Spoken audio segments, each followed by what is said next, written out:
Revelation actually comes right out and says that the wife of Pharaoh is equivalent to Mary. Is this important? In the Quran, yep, that's right.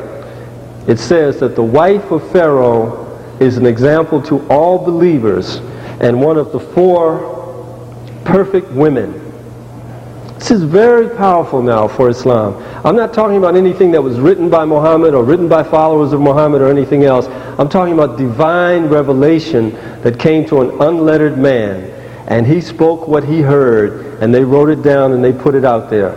In the Holy Quran of Mecca, the wife of Pharaoh is one of the 4 perfect women.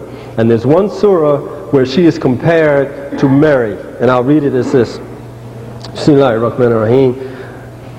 And Allah sets forth as an example to those who believe the wife of Pharaoh. Behold, she said, O my Lord, build for me in nearness to thee a mansion in the garden, and save me from Pharaoh and his doings, and save me from those who do wrong. Now she's referring, of course, to the Pharaoh of the time of decadence. Then the Quran goes on and says, and Mary, the daughter of Imran, who guarded her chastity, and we breathed into her of our spirit, and she testified to the truth of the words of her Lord and of his revelations, and was one of the devout servants. So the sister, the wife of Pharaoh in the Holy Quran, is placed on the same level as Mary, just the 2 of them. So you say, well, what does that mean? The way I'm taught from Christianity, the wife of Pharaoh didn't know what she was doing. This is the woman who took Moses out of the water. She was just being used. She was barren, and she wanted to have a son, and here's this little baby floating down the Nile, and she went in and pulled the baby out and trained him as the Pharaoh, and then when he went back into his other things, she was all upset about it, etc., etc. That's the way we're taught. But in the Quran, it's a different thing. In the Quran, she brought forth the baby, and during that whole exchange, she spoke to the Pharaoh and convinced him to take this child unto himself and herself. And the way she did it was she used a word. The word in the Quran says "sa'arat," meaning that the people there, that she spoke poetry, and that the people there did not understand what she was speaking. They couldn't follow what she was saying or what her meaning was, but that she understood it.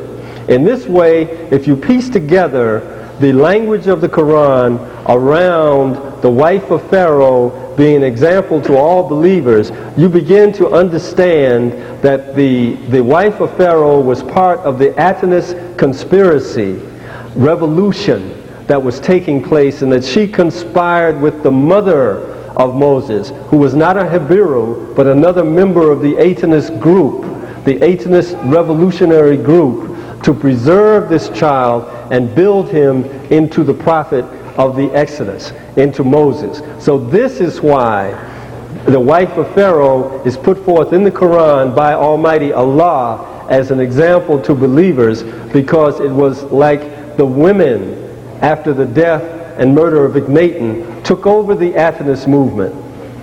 We get the understanding in reading through these Quranic passages that it was the women who had preserved this movement, and that they had conspired to bring forth Moses in this way and to teach him. And this is perfectly consistent with our understanding of the role of women in ancient Kim, that women actually were the protectors and the keepers of the crown. The legitimacy of the Pharaoh himself was based in the women. So I mentioned these few examples. I'll make one other drawing on the board of something kind of spectacular that you can do at a presentation like this and not lose people too much. One of the hieroglyph for the highest attainment that we can have as students after 40 years or more of studying in ancient Kim goes something like this. This being a container and the water being spilled out, and you have someone seated down in the position on the ground with his hands up. And this is called, this title is Abdu, and it means the servant of God. All of us are familiar with Abdullah in Islam.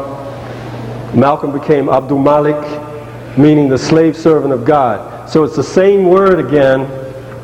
Once again, we've got water here, and ablution in Al-Islam, before we pray, we wash. So the whole thing of ablution, of Abdu, the principle of Abdullah. The brother gave me 5 minutes and you gave me none. Maybe I have 2.5? Okay, thank you.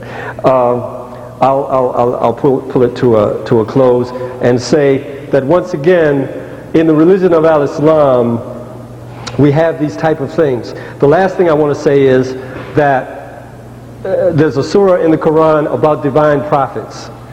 In that chapter, they're listed. Zechariah, Jesus, Abraham, right on back through time immemorial, all the divine prophets are listed, and in the middle of it says, and Mary, the son of the daughter of Imran, and it goes on like that. It doesn't say, and Jesus, whose mother was Mary.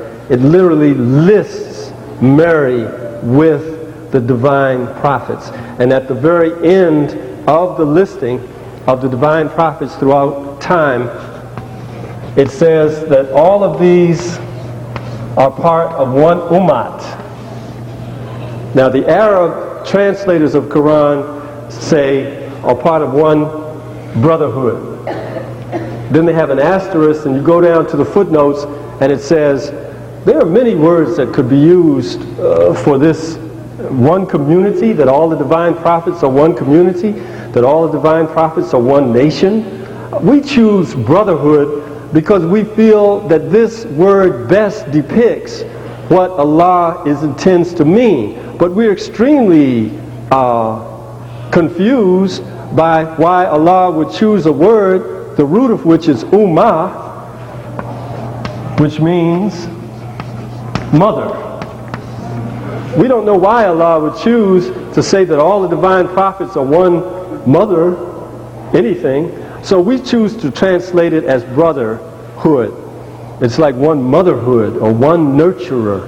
So that the very principle of the community of the divine prophets is in fact feminine, and which goes back to the African perspective of Ma'at and etc., and shows that hidden within the Quran, outside of the Arabic prejudices, is our ancient science. I've been given the high sign, so that's it. Thank you very much.